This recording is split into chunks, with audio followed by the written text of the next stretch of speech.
Olá pessoal, estou aqui com meu amigo jornalista Aloysio Azevedo. O Aloysio está participando aqui da reunião do REM, que é esse programa do qual o governo do estado de Mato Grosso participa, de apoio às comunidades tradicionais em defesa da questão ambiental. E o Aloysio, ele é presidente da Associação Estadual das Etnias Ciganas de Mato Grosso. É isso, Aloysio? É isso, eu participo da associação, mas eu não sou o presidente. Ah, você não é o presidente? Não. Apesar que você tem cara de presidente. Mas, Luiz, então me explica então sobre a associação. Então, a associação é uma associação que reúne em torno de mais ou menos 300 pessoas ciganas espalhadas pelo estado de Mato Grosso, são em torno de 10 municípios, mas mais concentrado em Rondonópolis, Cuiabá e Tangará da Serra. E representa essencialmente pessoas da etnia Calon. Você é Calon? Eu sou Calon. Uhum. Então, e qual o tipo de articulação que vocês fazem, né? A gente sabe que existe muito preconceito, muita gente fala preconceito racial e remete sempre a negro, né? Eu sou negro e eu sei muito bem o que é sofrer um preconceito, mas as outras etnias, e eu percebo que os ciganos sofrem muito preconceito, porque além do preconceito racial tem preconceito social, tem uma série de situações. E vocês trabalham essa questão também do racismo contra os ciganos? Com certeza, João. Um dos 3 itens que a gente trabalha, assim, dos objetivos da associação. Porque tem muitos estereótipos, né, assim, históricos, por exemplo, quando você pensa em cigano, vem sempre aquela história, cigano rouba, cigano... Passa a perna nas pessoas. Trapaceiro, exatamente. Então, são questões históricas, e isso já vem desde Portugal, lá também tem isso, é muito parecido isso. Então, tem sim, e também tem um outro lado, que é a invisibilidade. A invisibilidade. Social, né? Porque as pessoas têm vergonha de dizer que é cigano, mente a identidade, porque senão sofre preconceito.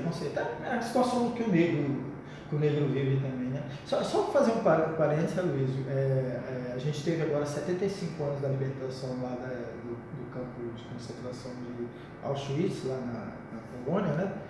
E foi um dos marcos aí do final da Segunda Guerra Mundial. E todo mundo fala muito de judeu, né? Mas os ciganos também sofreram na mão dos nazistas, né? Exatamente, não tem números certos, né? Porque mas se falam entre 500 mil até 1 milhão de ciganos mortos na Segunda Guerra Mundial por Hitler.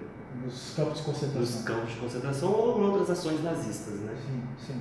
Mas assim, e muito pouco os ciganos têm acesso às políticas de reparação, porque os judeus eles até conseguem, mas os ciganos eu acho que não tem praticamente nada de conseguir reparação por essas coisas. E não foi só o nazismo. O Boaventura de Souza Santos ele fala o seguinte, que o escravismo também, antes de ser aplicado na África, foi testado com ciganos na Europa. É verdade. Que os ciganos foram escravos na menos de 400 anos. Então foram 2 políticas muito agressivas contra os povos ciganos europeus. Né? Exatamente. E aqui em Mato Grosso, como é que é a vida dos ciganos aqui? Porque muita gente fala cigano, mas você já mencionou isso, só a associação tem 300 membros, né? Quantas comunidades ciganas existem em Mato Grosso? Então, aqui nós mapeamos da nossa associação tem em torno de 10 comunidades, em 10 municípios, que dá mais ou menos 300 Cuiabá pessoas. Cuiabá tem. Cuiabá e Várzea Grande. Tem um grupo em Várzea Grande, que é um grupo também que é aparentado da nossa família, mas é um grupo à parte. Não pertence à associação. E tem também aqui em Cuiabá. Se juntar Cuiabá e Várzea Grande, deve estar umas 100, 120 pessoas. Praticamente 1/3 desses associados estão aqui. Na chamada Grande Cuiabá. Agora tem um aspecto do cigano que ele é nômade, né? Isso acabou, como é que está? Olha, isso é interessante, porque tem até um... Ou é uma visão minha distorcida do cigano? Então, essa visão é no geral, né? Inclusive as próprias pessoas, quando você pergunta o que caracteriza a cultura, falam o nomadismo, né? A itinerância, mas também é uma coisa que não foi muito bem iniciativa. Assim, claro, as pessoas... O ser humano é nômade por natureza, né? Gosta de andar. A gente vive andando por aí. A gente vive, exatamente. Só que os ciganos, muitas vezes, eles foram forçados a isso. Não foi bem uma escolha. Por exemplo, como é que chegaram no Brasil? Degredados de Portugal. Eles tiveram a sua própria diáspora. Exatamente. Por exemplo, no Brasil chegaram degredados de Portugal, nas galés, ou então porque eram ciganos. Portugal tinha leis, você não podia falar a língua cigana, não podia andar em grupo cigano, não podia ler a sorte, não podia, enfim, ser cigano. Nem vestir os trajes, nem ficar 48 horas no mesmo local, acampado. Então, quer dizer, se você fosse cigano e fosse pego nesse crime mais de uma vez, ou eu tinha um castigo físico, por exemplo, cortar a orelha, ou marcar ferro, isso tudo teve em Portugal e outros países europeus. E depois, se você insistisse, aí eles faziam o quê? Deportavam as famílias, separavam, por exemplo. Mandavam a mulher para o Brasil e o homem para a África. A África também foi livreiro de ciganos. Então é Portugal, que diz que é o bonzinho, né? O bonzinho da história, né? É muito doido isso. Exatamente. Mas a participação dos ciganos aqui no REM, né, quando a gente fala de comunidade tradicional, a gente está imaginando comunidade rural. Existe cigano rural também? Existe uma parcela. Uma parcela de cigano rural? Sabe que nem os brasileiros. O brasileiro até uns 40, 50 anos atrás era eminentemente rural, né? Verdade. O êxodo rural foi muito grande no Brasil, né? Nos últimos 50 anos. Foram forçados ao nomandismo. Todos, né? Inclusive do rural, né? Do rural. As nossas populações das grandes cidades são cheias de pessoas vindas do rural, né? Não é isso? Sim. E então, os ciganos, acho que a minoria hoje continua rural, mas para você ter uma ideia, a estética dos Calon, que estão no Brasil desde 1500, 1530. Chegaram com descobrimento. Com descobrimento. Chegaram nas Caravelas. Praticamente, porque a primeira menção é 1530. Então, quer dizer, os Calon que chegaram no Brasil durante 300 anos, só Calon, porque os Calon têm uma ligação com a Península Ibérica. Então, esse pessoal tem uma cultura que é extremamente rural, sertaneja. Até o traje, se você olhar, chapéu, cintão, calça, tipo um cowboy. Os homens se vestem muito nesse estilo. E a música preferida é a música sertaneja. Viola, moda de viola. Não é essa música sertaneja de hoje, mas também é isso, né? Porque hoje o povo adere. Mas tem a própria música cigana, né?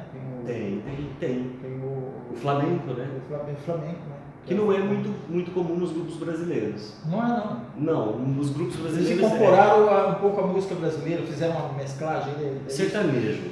Catira. Que é coisa do... Que também, se você ver, é o batida de pé, né? Lembra um pouco essa coisa do flamenco. Do flamenco, lembra bastante. A viola, né? Também é uma coisa. E a questão dos trajes, já que a gente está falando da cultura, né? O pessoal costuma muito usar os trajes.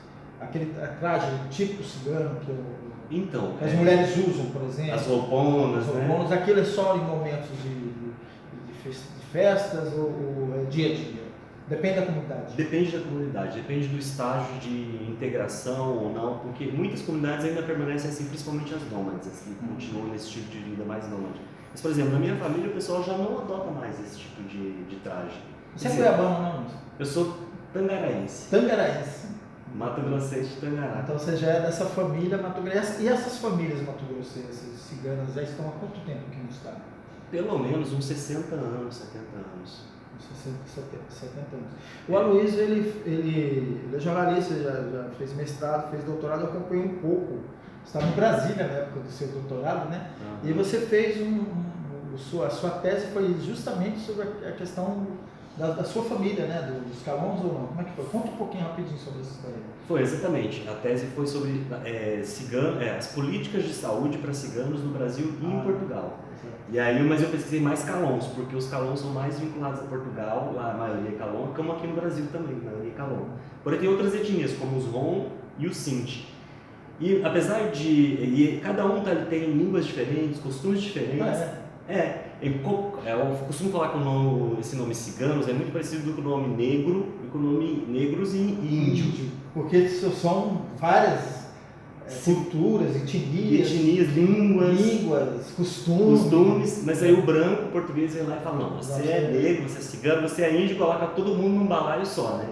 Estabeleceu que é como os Estados Unidos fazem, é latino, acabou, você não interessa se é brasileiro, se é argentino, né?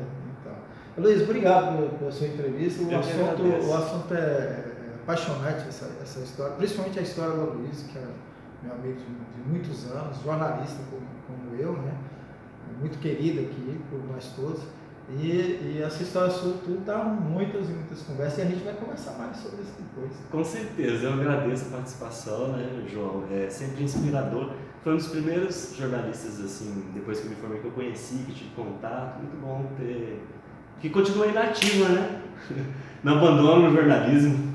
Isso como diz o pessoal, é cachaça, né? É a cachaça. E a melhor coisa, né, de ser jornalista é ser repórter, né, Luiz? Né, reportar o dia da vida. E aí a gente fica por aqui e a gente vai voltar sobre este assunto, sobre o REM e outras coisas que surgiram por aí. Tem mais, pessoal?